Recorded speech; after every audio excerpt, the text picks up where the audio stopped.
Okay, ladies and gentlemen, welcome to the second post-match press conference, indeed the last press conference for World Cup 2023. I'd like to welcome onto stage the world champions, in particular, obviously, Coach Jacques Nienaber and Captain Kolisi. And we'll just ask Jacques perhaps to say a few words. Now he's sitting next to that cup and after such an amazing game. Yeah, thank you everyone. And relief is probably the first word that comes to mind. Relief in the sense, I'll get to our fans now, but relief in the sense of the special group of players that we have. As a management and leadership group, we always thought that we just can't mess this up, because they always we from 2018 thought they had the ability to win the 2023 World Cup, and 2019 was something that probably hopped on along the way. But in saying that, so I'm relieved for the players. They deserve that, and they were good enough to do that. And then, but this is probably for our fans, for South Africa. I wish I could show you the amount of messages and videos and what was going on in South Africa. I think there were 62 million people that united, from small farming communities opening up showgrounds that people from all walks of life could go in, and the entrance fee was whatever you want to donate, and people bought T-shirts, green T-shirts for everyone. So we felt every single little bit of energy they gave us, and I think in the last 3 games with 3 one-point victories, we needed that, and that drove us. So yeah, that's me. Okay, thank you, Jacques. First question, hands up. Gentleman in the front here, please. In the front. Yep. Another close game. I did a piece with Scott Brits in the week, and he talked about the emotions, the friendships being the things that get you through these marginal games. Please tell us about what this means to you, both as friends, as mates, and the emotions contained there. I think Jacques said it there. Honestly, the last World Cup, the country was hopeful that maybe there's a chance we can win it, you know. And after we've won it, and what transpired after that was a belief behind this team, you know. And I think the people of South Africa that are sitting here in front will tell you there's not a lot of things going right in our country, and sport we have the privilege, you know, not the pressure. We have the privilege of being able to do what we love, you know, and inspire people from different walks of life, not just rugby people or sports people, but just people in life. And I think our team, you know, a lot of us where we come from, I mean, Jacques spoke to us this week, life probably, we shouldn't be where we are today. There is no ways where I come from I could have dreamt of being here today, you know, and kids that come from farming areas never could think that they would be here today. Children who come from the, you know, who come from where we come from, you know, and people from the Cape Flats, we come from different walks of life, and I have my own reasons to play rugby. I have my own goals and ambitions. I want to look after my family. I want to make sure I give back to my community, because without them, I wouldn't be here. I wouldn't be here today. Some are playing for the parents who are not here with us anymore, you know, but what brings us together is our country. What brings us together to play for is the Springbok and then South Africa. And that's what has been driving us. That's been driving. And I can't explain it to you in words. You need to be a South African to understand. You need to come to South Africa and see it. It's a beautiful country with a lot of problems. But once we come together, and we've come together a lot before for a common goal, and I promise you, nothing can stop us as a country. And it's not just in sport, it's in life in general. It's in everyday work. And that's what we're trying to do, you know, each and every single day by giving everything. We're not saying we're going to win all the time, but we promise you we'll give it everything. And goals without hard work and effort means nothing. And we had to put in the hard work and sacrifice all the time to being away from our family. And it couldn't have, I wouldn't change the script, how it's done, you know. And the friendship, I've known Jacques since I was 18 years old. I've known Coach Rassi, gave me my first contract. Me and Eben met when we were 17. We were sitting there before the game, And everyone was laughing. He's always serious before a game. He was smiling. He's like, what a great opportunity to be doing this with people that you come along with. Frans Maleba, we all come from the same journey and area. And so it's real for us, you know. We care for each other, we care for our country, and yeah, I will do this over and over again. Okay, gentleman in the front. Good morning, Sia. Good morning, Jacques. Jacques, for you in particular, you look back at the call to recall Andre Pollard. It was a decision that elicited a lot of reaction back in South Africa, and through the tournament, there have always been questions about goal kicking. You look back at that decision now.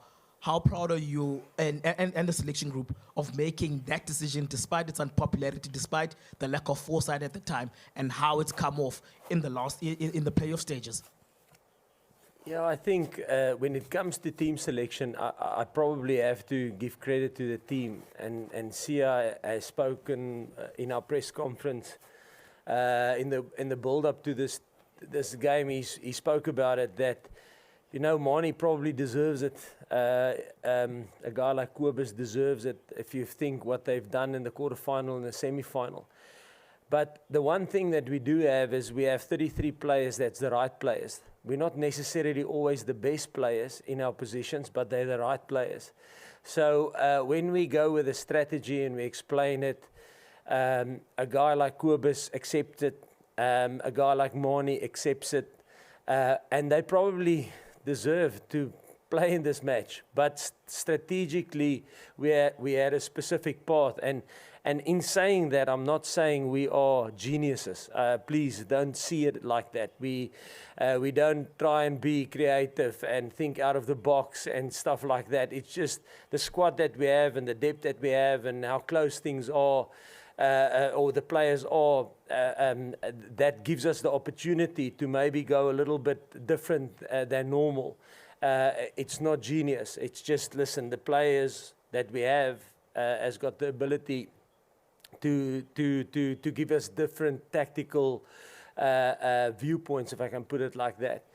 And then also I want to say that we have all our families with us, kids and the families, and you know what, Mani's fiance, Kobus's wife, when we don't select them, they have to put all the pieces together because obviously. Back. Sia, Jacques, first of all, congratulations for this victory. Sia, you have just won the cup and you won it 4 years ago in Japan. What's different, what's similar in comparison, maybe in the path, in the motivation, in the feeling, in the reaction between now and 4 years ago? Thank you and congratulations again. Thank you.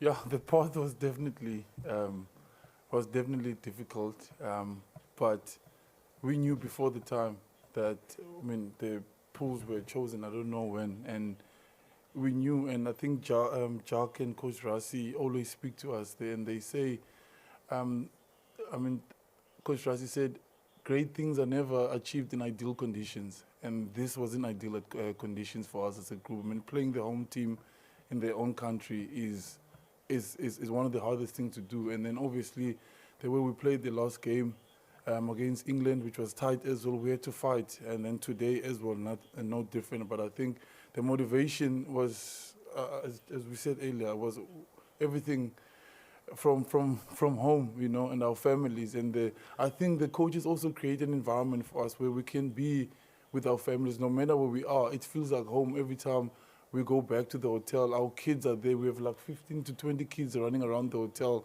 you know, and that gets us through the tough days. And it's one of the greatest things I think they could have done for us. And I think the people also from South Africa, some of our friends, they use their savings to buy a ticket to just come and watch us play. That kind of stuff, we hear it and we see it and we respect that. I mean, for me not to give my 100% on that field will be cheating all of those people, and that's what the coaches always remind us. So the motivation for us, we don't have to look far.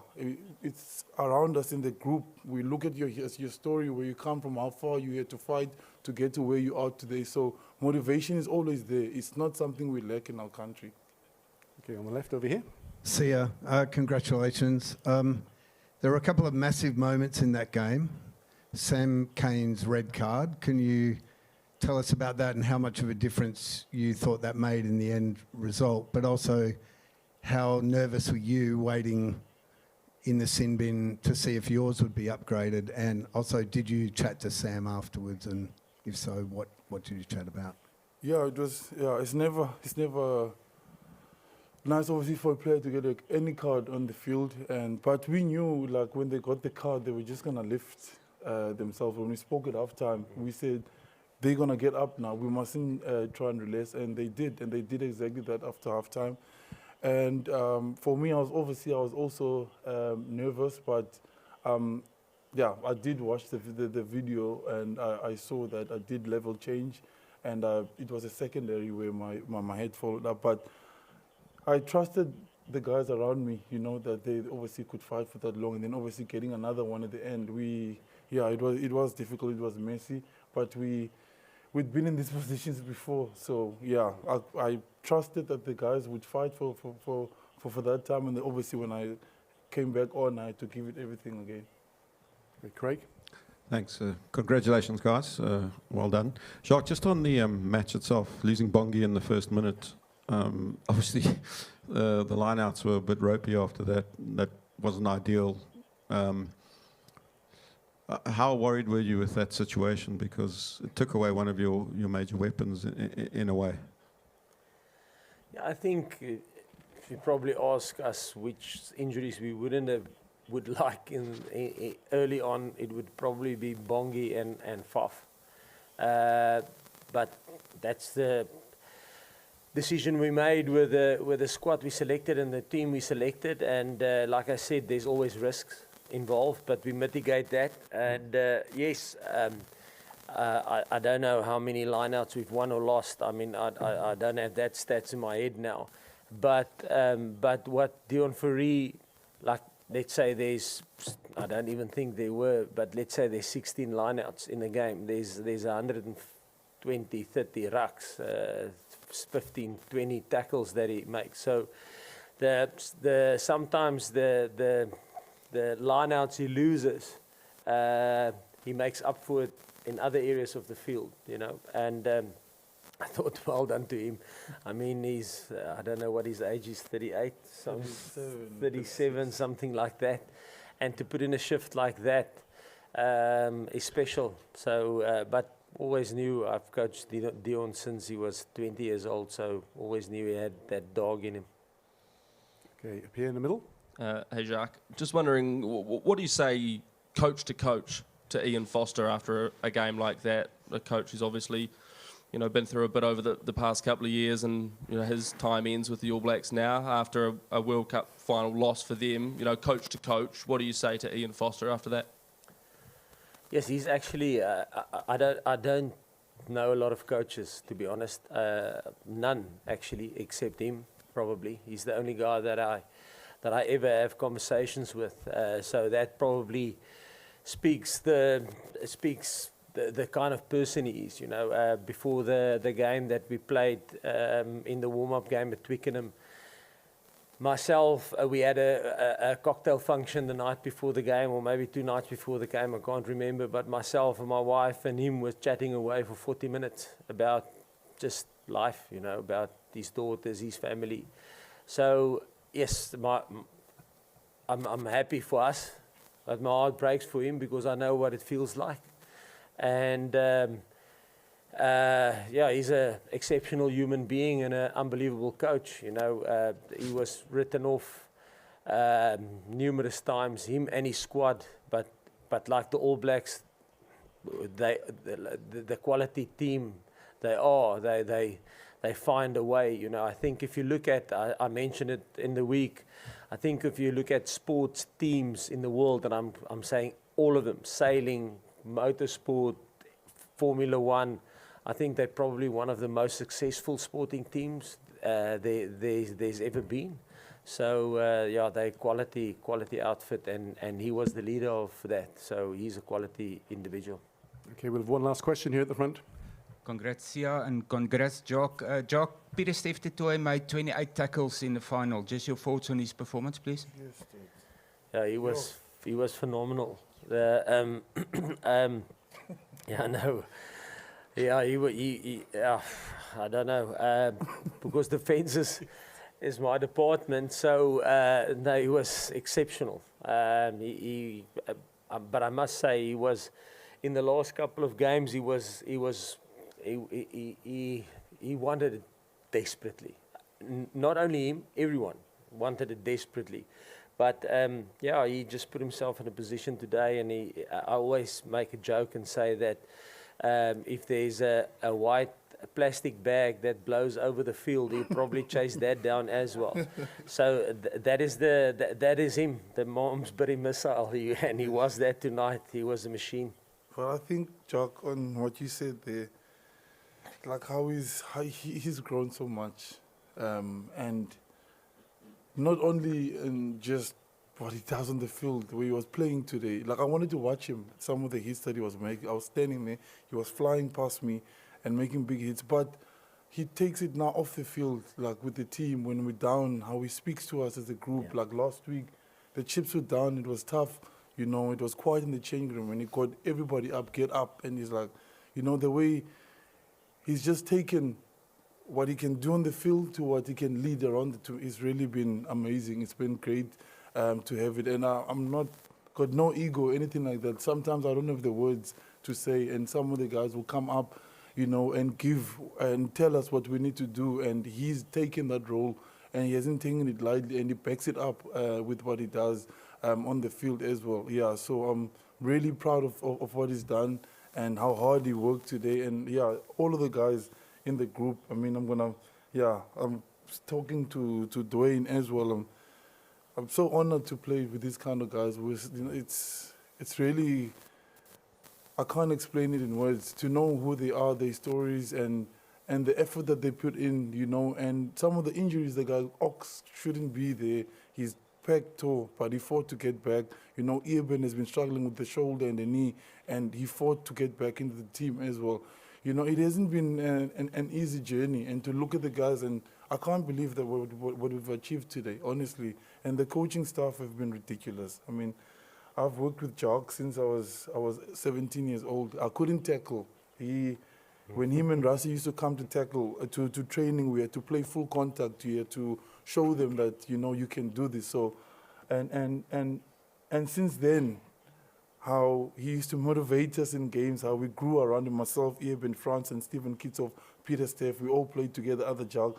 And I said last week, like, how he cared about us as people. He took it further. And then when he speaks to me, he asked me, are you going to let Kezia down, my daughter? Are you going to let your son down, Nicholas? It became far deeper than just a rugby game. So, Jog, honestly, it's been a huge honor for me and a huge privilege. And your family, too, your wife and the kids, Lila and John, you know, and I appreciate you. We love you as a team, not as a coach, but as a person. You've taken to another, and the way you speak to us gets us. It's not make a big hit, make a tackle. You talk to me as a person, you know. You talk to me as a father, as a husband, as a son. I'm really grateful for you, and it goes such a long way for a player. So thank you, and we honor you as a team, and I hope that you're proud of us. And yeah, all the best.